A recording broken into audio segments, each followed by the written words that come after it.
¿Qué tal, amigos de Historias de Pueblo? Sean bienvenidos a una nueva edición. Hoy nuestra cámara viajera está en Chascomús, en lo que es uno de sus lugares más representativos. Nos encontramos en la Casa de Casco y agradecemos a la señora Alejandra Bilbao que nos ha abierto las puertas de la misma y nos va a contar un poco de la historia. Muy buenos días, Alejandra, ¿cómo está? Buen día, gracias por visitarnos. Bueno, esta es una de las casas más antiguas de Chascomús, construida en 1831 por un paraguayo que se vino a vivir a esta zona en 1809 y a raíz de un malón que se produjo en una de sus estancias decidió construir una casa que fuera sólida, que pudiera contener de algún posible malón, aunque ya en esta época no había malones en el partido de Chascomús, a su numerosa familia. ¿Esta zona, cuando este señor se vino para acá, era todavía zona de malones o ya estaba más o menos dominado el tema? El último malón en el partido de Chascomús, en el que era el partido de Chascomús, hoy ya dividido con Lezama, fue en 1814. Pero él tenía estancias más allá del río Salado, entonces en esos lugares sí había malones. Vicente Casco decidió, después de un malón donde pierde a uno de sus hijos, nos cuenta en una historia novelada Mario López Osornio, decide construir esta casa de ladrillos, revocada en adobe, una casa que tenía un primer piso, la primera casa de altos de Chascomús, con la característica que donde ahora está la escalera fija, había una escalera que se levantaba para poder aislar a la familia en las habitaciones en la planta alta. Mire usted, qué detalle. Eso era por si venía el malón, para que la familia pudiera estar... Exactamente. Esta casa tiene un gran valor patrimonial, por un lado por su arquitectura y algunas características especiales de la arquitectura. Una de ellas es precisamente la puerta que tenemos en nuestra espalda, esta esquina de poste esquinero, con un poste en el medio y con dos aberturas que se pueden abrir, como si fuera una puerta-ventana actual, nos indica que este era un espacio muy especial. Vicente Casco era un gran hacendado de la provincia de Buenos Aires, tenía muchas tierras en enfiteusis, como en toda la época de Rosas, y él en este espacio, que tenía otras características de piso de ladrillo, era donde realizaba sus negocios, sus transacciones económicas. Por eso esta doble abertura. No hay muchas en la provincia de Buenos Aires, y por esto y por las características de la casa mantenida en la misma estructura que se construyó en sucesivas etapas, es que la casa es monumento histórico provincial. Monumento histórico provincial. Sí. Bueno, este espacio entonces era donde Vicente Casco comerciaba, donde realizaba todas las transacciones económicas, que junto con otro espacio que después vamos a recorrer, quedaba aislada del resto de la casa, que era donde transcurría la vida familiar. Esta vendría a ser su oficina, digamos. Su oficina. Posteriormente, en la casa vivió Vicente Casco, su esposa Francisca Girado, sus 16 hijos. 16 hijos. 16 hijos.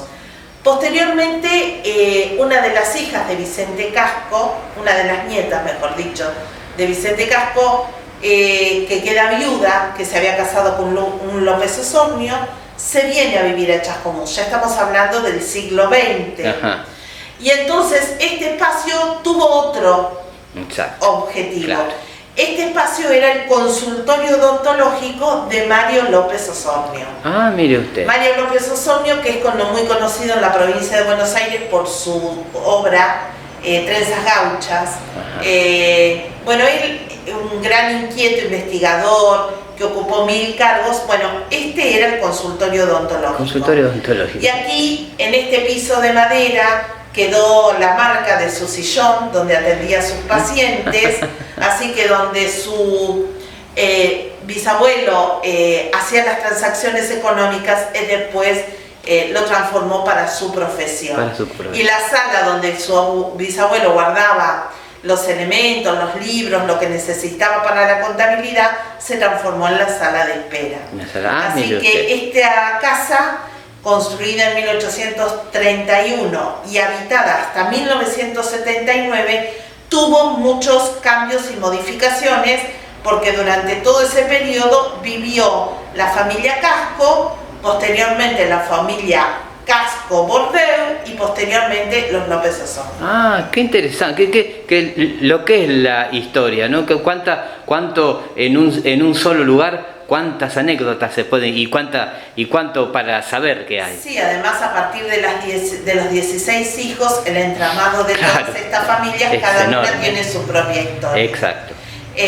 Bueno, seguimos por la próxima sala entonces. Seguimos. Muy bien, estamos en otra sala aquí que la señora Alejandra me va a explicar qué significa. Bueno, esta sala es donde se encuentra la escalera fija, que anteriormente estaba la escalera rebatible, con una rondana se subía y se bajaba, y en esta sala la hemos dedicado en estos momentos.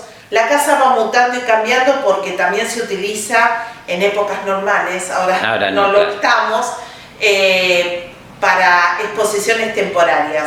Pero cuando tenemos la exposición permanente en esta sala recordamos no solo a Mario López Osornio con su biografía, sino también a otro reconocido personaje argentino, Baldomero Fernández Moreno. Que también vivió acá un tiempo. También anduvo por Chascomús. Baldomero, cuando se recibe de médico, lo invita a uno de sus amigos, Olmos, a venir a estos pagos, a estas tierras, y acá empieza a vincularse con la medicina, pero también con las letras, publicando en el diario El Argentino sus primeros versos, y acá va a conocer a la hermana de Mario López Osornio, a Dalmira López Osornio, la negrita, con quien se va a casar.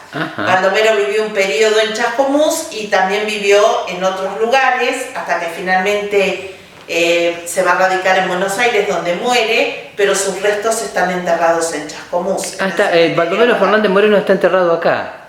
Sí, está enterrado acá. Qué buen dato ese. Baldomero escribió muchos de sus libros, y hay muchas poesías que hablan y se refieren a Chascomús y a la casa, y nos permiten de una manera poética conocer a Chascomús. Qué interesante. Así que bueno, en versos a Negrita hay muchos de ellos. Negrita le decían a quien va a ser su esposa, y precisamente en este rincón recordamos a esta figura que para nosotros es muy especial y emblemática. Seguramente que sí, es uno de los grandes escritores argentinos. Sí. Así que bueno, esta sala está dedicada precisamente a ellos. Bien, ¿con qué sala seguimos entonces ahora? Vamos a ir a la sala de época, que era donde se recibía a la familia. Muy bien, vamos para allá entonces. Muy bien, y estamos ya en otra sala de la Casa Casco que la señora Alejandra nos va a explicar qué significa. Después de haber transcurrido por los espacios de los hombres, más específicamente, Claro, exacto. En la época que estamos hablando, en la época de Rosas, en la época colonial, la sala era el lugar más importante, era el lugar al que se accedía cuando se venía a visitar a la familia. Por la puerta se ingresaba por el zaguán, y alguna esclava que las había en aquella época los llevaba a los visitantes a este espacio.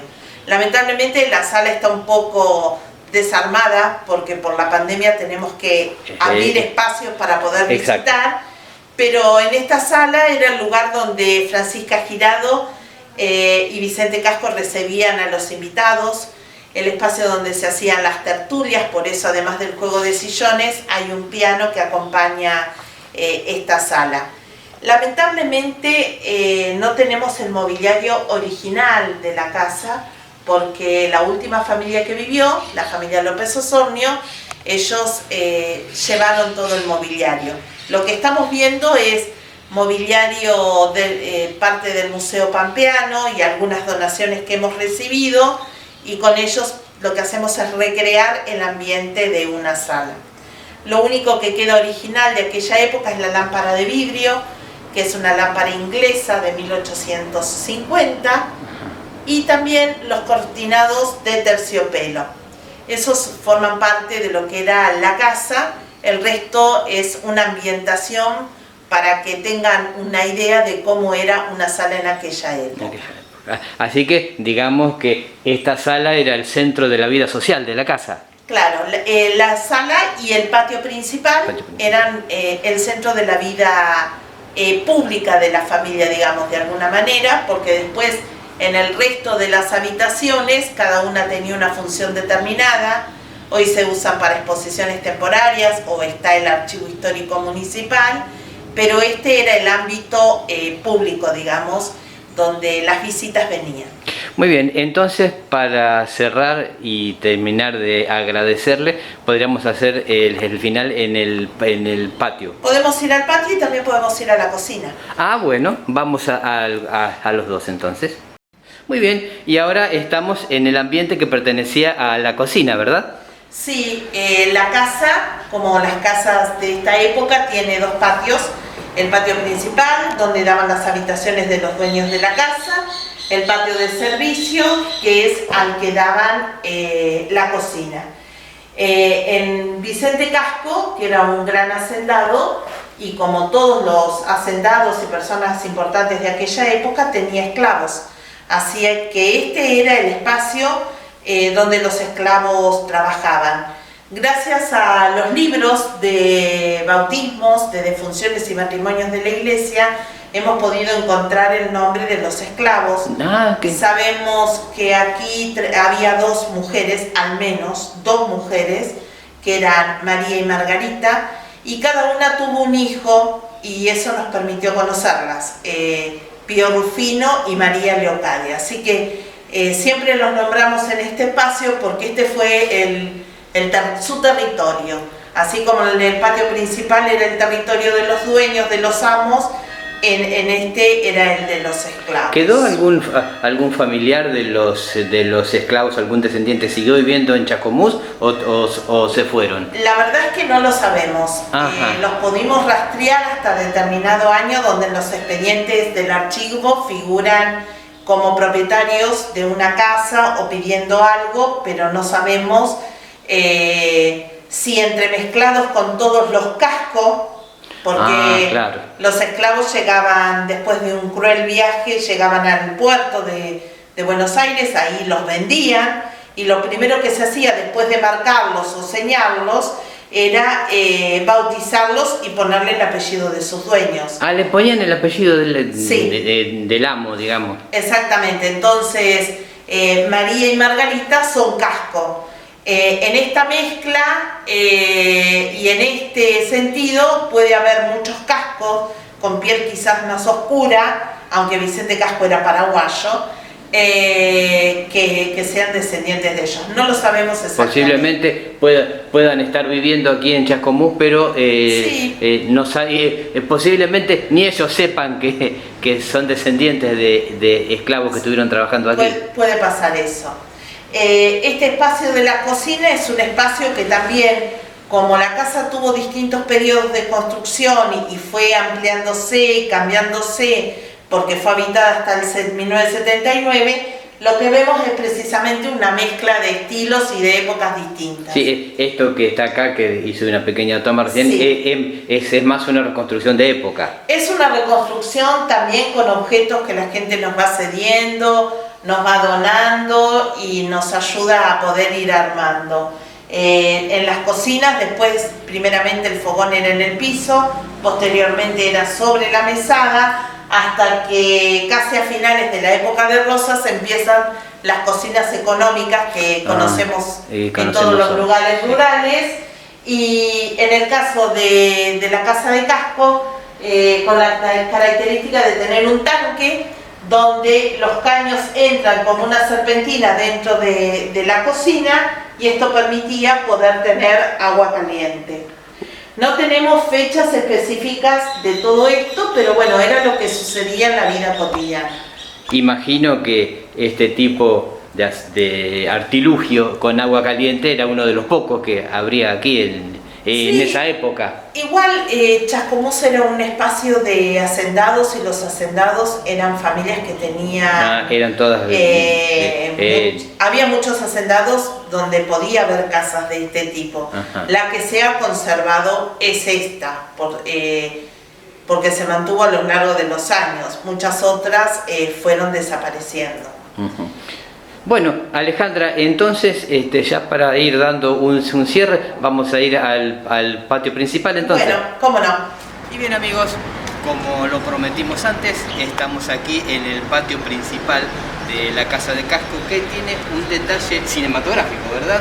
Sí, la casa fue utilizada en la década del 80, en 1984, para la filmación de la película Camila, de María Luisa Bember. Así que esta era la casa de los O'Gorman. Dentro de la película, en toda la primera parte de la película, muchas de las escenas, bastantes, están filmadas aquí en la casa.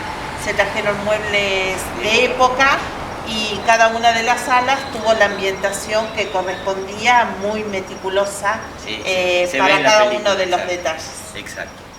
Bueno, Alejandra, realmente no me queda mucho más que agradecerle de haberme hecho esta espléndida recorrida por uno de los lugares emblemáticos de Chascomús, y esto es lo que humildemente pretendo con esta página en internet, en Facebook precisamente. Tratar de dar a conocer toda nuestra historia en estos pueblos de la provincia de Buenos Aires, que ha sido muy vasta. Bueno, muchas gracias. Los pueblos de la provincia de Buenos Aires nacimos como Fortín, como en el caso de Chascomús, o como Punta de Rieles o lugar de estación de ferrocarril. Así que todos tenemos muchas historias en común. Así que bueno, un placer recibirlos y bueno, aquí estamos esperándolos. Ojalá que la pandemia nos permita seguir teniendo las puertas abiertas para recibirlos, y también en la casa funciona el Archivo Histórico Municipal, que en estos momentos lamentablemente está cerrado al público. Por la cuestión que todos conocen. Exactamente. Bueno, muchas gracias. A usted. Gracias.